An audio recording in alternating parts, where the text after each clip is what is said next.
What's going on, guys? Welcome back to another video. As y'all can see by the title and thumbnail, Janice had some type of procedure done yesterday regarding, this is a whole thing, a part of like the fertility journey and all that type of stuff, but I'm gonna let her do a majority of the talking since obviously she's more educated on it and she's the one who went through it. But I will say you recovered like a champ. I guess, yeah. 24 hours later and you're walking around like nothing. Yeah. That's what I'm talking about. Well, my aunt has gotten it done before and she said that it wasn't a big deal, but then there are people on TikTok that were saying that they passed out from this procedure and stuff like that. So yeah, no, that's crazy. Yeah, so like I don't really know like what to take away from it, but pretty much I got a procedure done yesterday and I don't know the exact name for it. I believe it's like a hysteroscopy, and basically they scrape the inside of your uterus or cervix, and then they put a camera up there to check for polyps and any blockages inside of your uterus. The reason why my doctor wanted to do this is because we're trying to get pregnant. It's been 7 months. We haven't had any success, and now we kind of have answers as to why, or hopefully we have answers as to why. I don't think it has to do with anything inside, like your lining or anything like that. Well, also like if there are any blockages, your swimmers can't get in. Yeah, but like I said, I don't think that you have any problems when it comes to inside your uterus. We know obviously on the outside you have like the cyst and everything's like tangled up, and you know there's that whole mess going on. I feel like that's what's really going on. I don't know, that's just a feeling that I have. I don't think you have anything like internally wrong with your uterus. That's why we did this test, to find out. Yeah, so I feel like the only reason why we decided to do the test is to rule it out, because say we didn't get the test done, or I didn't get the test done, it come to find out like I'm still not getting pregnant and it's something internally, I could have handled that, you know, by just doing this. So I did advocate for myself, and at first I didn't know if I had the option to be put to sleep, and a lot of girls on TikTok were like, just do it, like ask for them to put you to sleep, it's so much better. So I got put to sleep, which I'm very happy about. Gosh, she was so loopy when she woke up, but we'll get into that. It was we're gonna get into everything that happened afterwards when she woke up. Bro, this is it's just not fair. But anyways, no, don't even. Okay, let me just explain how it went. So I was really nervous beforehand, just because this is my first time getting something like this done. And then we walked into the waiting room. We were there waiting for about an hour or so.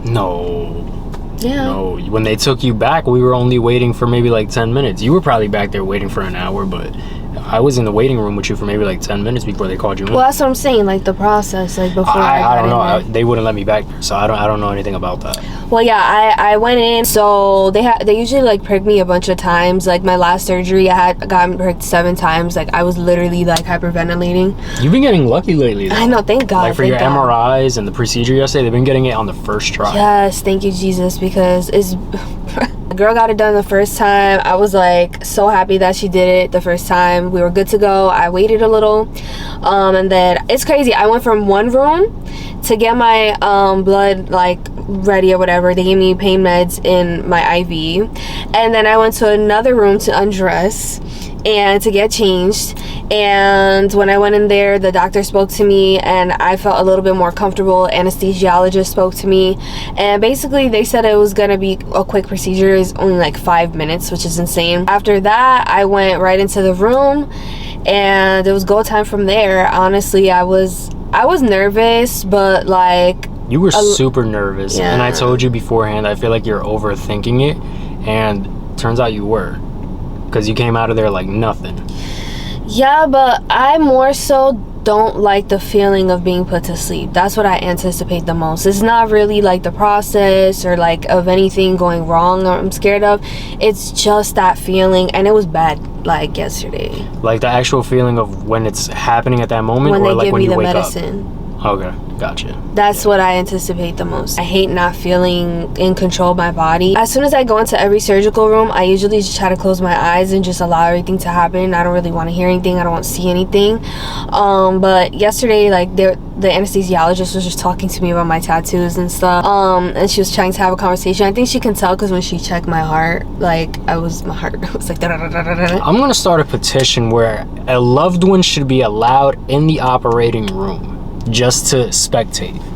No, that is like so I want scary. to, like I would love to be there just for like obviously your safety. Not saying we don't like trust the doctors and stuff like that, but it's just I feel like it's just better. I feel like it makes the person that's going through it more comfortable.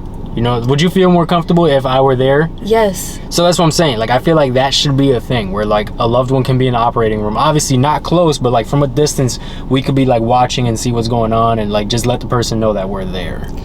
I just feel like Isaiah is my comfort. Oh. I know he's gonna do that. So annoying. Oh, This is why I don't gas you up.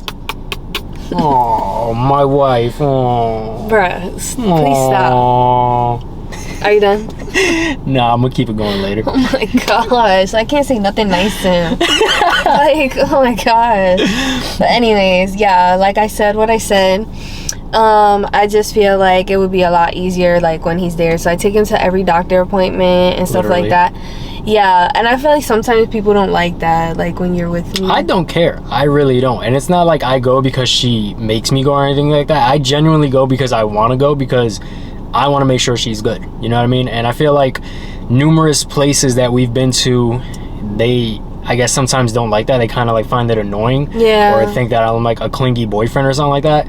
Or like try to control me or something. Like people get like I don't know. Call it what you want, but at the end of the day, like, that is my wife and I'm gonna make sure that she's safe. So if I have to be there to make sure that's happening, like she's safe, then I'm gonna be there. You know what I mean? Yeah, like I get very anxious, like, and it's not anything that I can control, and then in that point I get sick and then I panic, and he's the only person that knows how to calm me down from like my panics, like panic attacks and stuff like that. So it's like I wish that he was able to be there with me, but I literally just like held it all together.